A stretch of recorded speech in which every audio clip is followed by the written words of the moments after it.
Hi everybody. The destruction of our world by science. It's a provocative title, I'm very aware of that, but listen to this, right? So, a few hundred years ago, we came up with the idea, bunch of scientists started in the 1600s in England and then spreading throughout the world.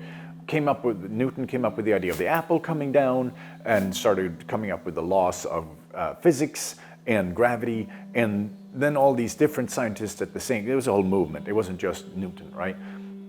Came up with all these ideas of how the universe worked. And as we kept going and going and going, they found smaller and smaller parts, and then they found what they call the atom.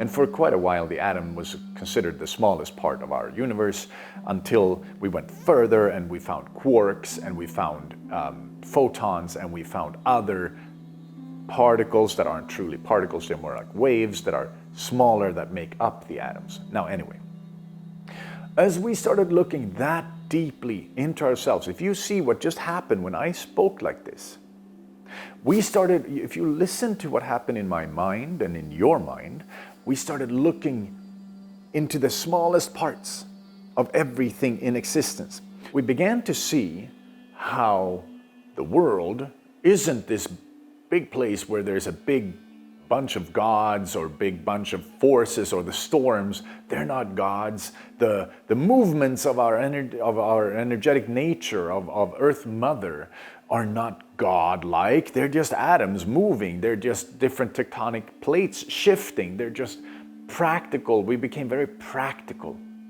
And we started thinking that matter doesn't matter, in a way. Meaning that matter, the word matter actually stems from mother, the word mother. They related it from the Latin. And mother is, of course, originally Earth Mother. Earth Mother is also all matter on our planet, right? So if you start to realize that, so matter really means mother, matter comes from Earth Mother, we started dissecting by looking into all the smallest parts, finding the atoms. And we thought that we now, because we know how the atoms are clinging together, we know how they form different elements and how the trees grow, and those are just atoms and molecules moving and life moving through it. We thought that we had a sense of control of our world, right? We started getting this sense that, we are in charge. We started almost our significance as a species grew from us understanding the smallest workings of our universe. So as we started understanding this, our sense of importance grew. Our sense of I am very special because I know how the universe works. I am very special because I have figured out that this cutting board is made up of different atoms are clinging together through chemical bonds in different ways, and then different polarities. So, but what happened to our psyche is that we became gods ourselves without understanding what it means to be a god, without getting the idea that being a god is also fully embodying all sides of our creation, meaning expressing divine masculine and divine feminine with a lot more softer values. We call them softer values today, but truthfully, love is the only true value, right? The only true driving force. That's healthy, that's truthful, that's positive, that's creative, that's upbuilding. And its opposite is often put up as fear. And fear is, of course, an inverted form of love. Fear is a fear of not having enough. And that in turn becomes, if I don't have enough food, I'm gonna die. So it's still based in love, right? I'm gonna die, I don't wanna die because I love myself. Or if I don't have enough money, I can't provide for my children who I love.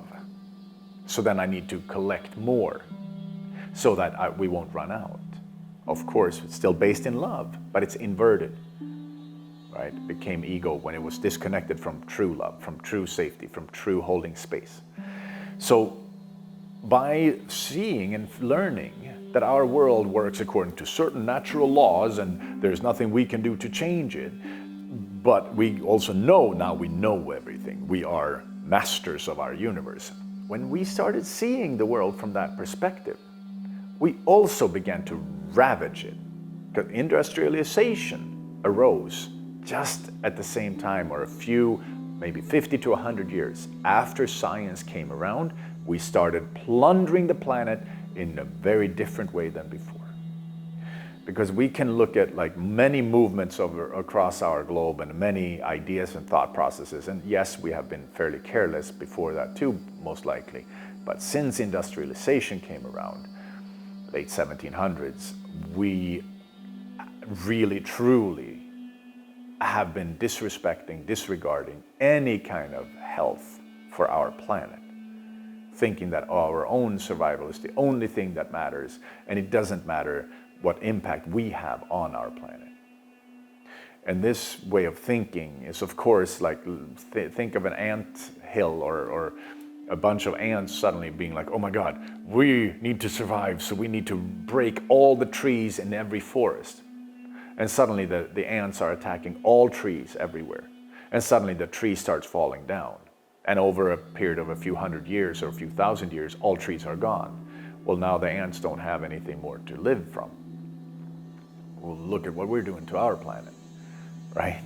So if we start to see that, because here's the other part of if we start to see that we're ruining our home, we can change course of action. And we can start to recognize our connection to Earth Mother.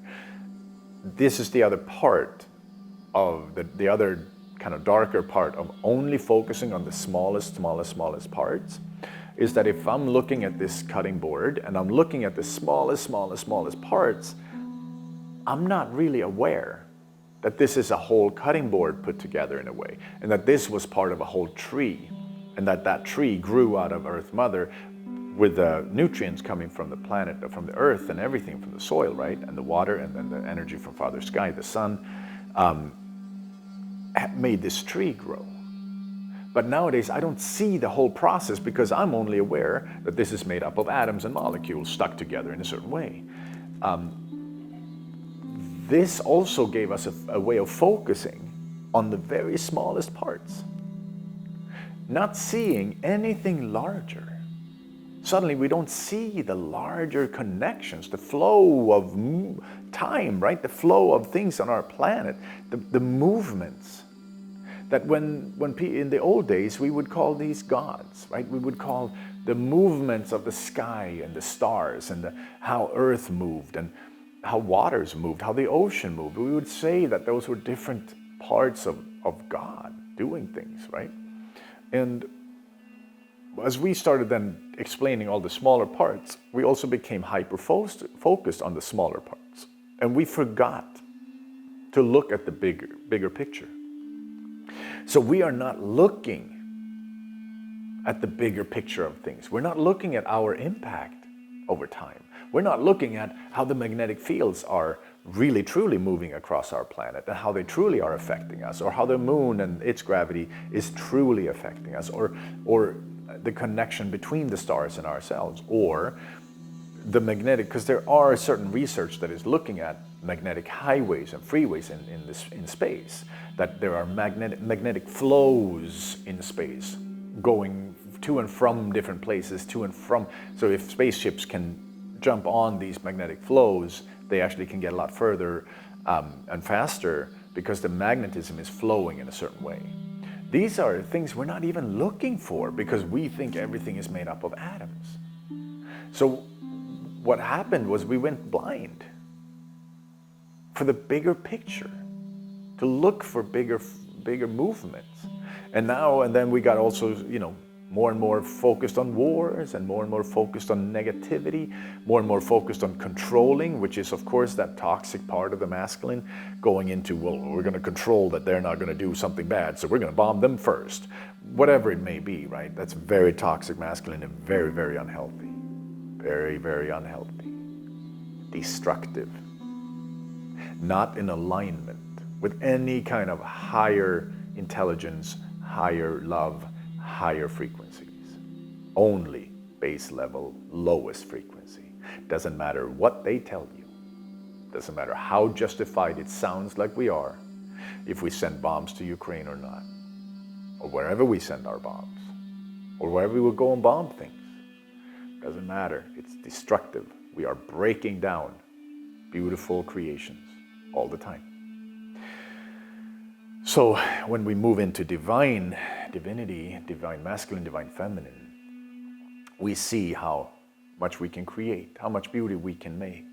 And we see that the divine feminine, which is already much more in its divinity than the masculine, right?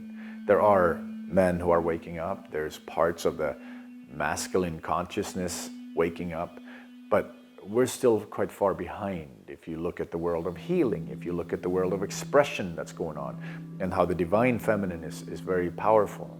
Well, the divine masculine needs to match that power and be even stronger in its capacity to hold space,